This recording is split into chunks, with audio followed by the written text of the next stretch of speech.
मैंने उस दिन सिर्फ एक छोटी स्कर्ट पहनी हुई थी। मुझे बिल्कुल भी एक्सपेक्ट नहीं था कि कॉर्नर के पास ही मुझे 4 बिगड़े हुए लोग मिल जाएंगे। वो अचानक मेरे आसपास आ गए और मुझे रोक लिया। उनके वर्ड्स बहुत रूड और डिसरिस्पेक्टफुल थे। मैं अंदर ही अंदर अपनी बेटी को लेकर वहाँ से निकलना चाहती थी, लेकिन वो लोग मुझे आसानी से जाने देने वाले नहीं थे। मुझे एक छोटे अंधेरे रूम में ले जाया गया। उनका पूरा ध्यान मुझ पर था और इसी वजह से मेरी बेटी को एक मौका मिल गया। वो पास के कुछ लकड़ी के तख्तों के पीछे छिप गई। मैं सिचुएशन में फंस गई थी और कुछ देर बाद मेरी तबीयत इतनी खराब हो गई कि मैं बेहोश हो गई। मेरी बेटी के पास कोई ऑप्शन नहीं था, इसलिए वो मदद के लिए सड़क पर भाग गई। लकीली एक कार ने उसे देख लिया। ड्राइवर एक पुलिस ऑफिसर था। मेरी बेटी की बात सुनते ही वो तुरंत लोकेशन पर पहुंच गया। पूरा एरिया सिक्योर कर दिया गया। वहां से कुछ इंपॉर्टेंट एविडेंस मिला, जैसे फिंगरप्रिंट्स। ऑफिसर को पूरा भरोसा था कि वो जल्दी ही उन लोगों को पकड़ लेगा। थोड़ी देर बाद मुझे हॉस्पिटल भेज दिया गया ट्रीटमेंट के लिए। मेरी बेटी के बताए हुए डिटेल्स के बेसिस पर पुलिस ने आसपास के लोगों की तलाश शुरू कर दी। सिर्फ एक रात में ही कई सस्पेक्ट्स को पकड़ लिया गया। मेरी बेटी ने उन 4 लोगों को आइडेंटिफाई भी कर लिया।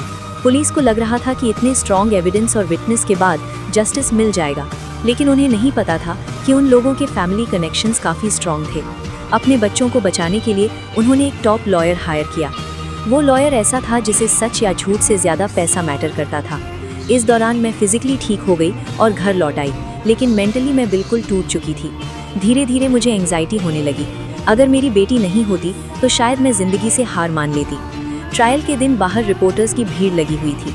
उन लोगों के चेहरे पर ज़रा सा भी पछतावा नहीं था। कोर्ट में उनका बिहेवियर काफ़ी एरोगेंट था। केस ऐसा लग रहा था जैसे सब कुछ पहले से ही उनके फेवर में सेट हो। डिफेंस लॉयर ने एक लूप होल पकड़ लिया और पूरी स्टोरी को उल्टा घुमा दिया। उसने कोर्ट में ऐसे स्टेटमेंट्स दिए जिससे मेरी बात वीक लगने लगी। मेरी बेटी की टेस्टिमनी को भी सीरियसली नहीं लिया गया, ये कहकर कि वो मेरी बेटी है इसलिए नेचुरली मेरा ही साइड लेगी। उस लॉयर के मैनिपुलेशन ने पूरे केस को वीक बना दिया। आखिर में मैं ये केस हार गई। लोगों ने मुझे ही गलत समझना शुरू कर दिया। मेरे इमोशंस और मेंटल स्टेट दोनों और ख़राब होते गए। जूरी ने एक मत से उन लोगों को फ्री कर दिया। ये डिसीजन उस पुलिस ऑफिसर के यकीन के बिल्कुल ऑपोजिट था। ट्रायल के बाद वो काफ़ी देर तक वहीं खड़ा रहा। उसका एक्सप्रेशन धीरे धीरे शॉक से गुस्से में बदल रहा था, जैसे वो अंदर ही अंदर कोई बड़ा डिसीजन ले रहा हो। बाद में वो लोग खुश थे, लेकिन मैं बिल्कुल टूट चुकी थी।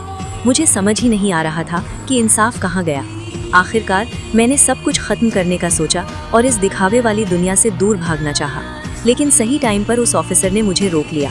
उसने मुझसे कामली बात की और कहा कि मुश्किल से भागने से दर्द कम हो सकता है, लेकिन मेरी बेटी का क्या होगा। उसकी बात सीधा दिल पर लगी। मैंने अपनी ज़िंदगी को लेकर नेगेटिव सोच छोड़ दी। ऑफिसर को पता था कि मैं इमोशनली अनस्टेबल हूँ, इसलिए जाने से पहले उसने मेरी बेटी को अपना बिजनेस कार्ड दिया और कहा, अगर कुछ भी हो मुझे कॉल करना।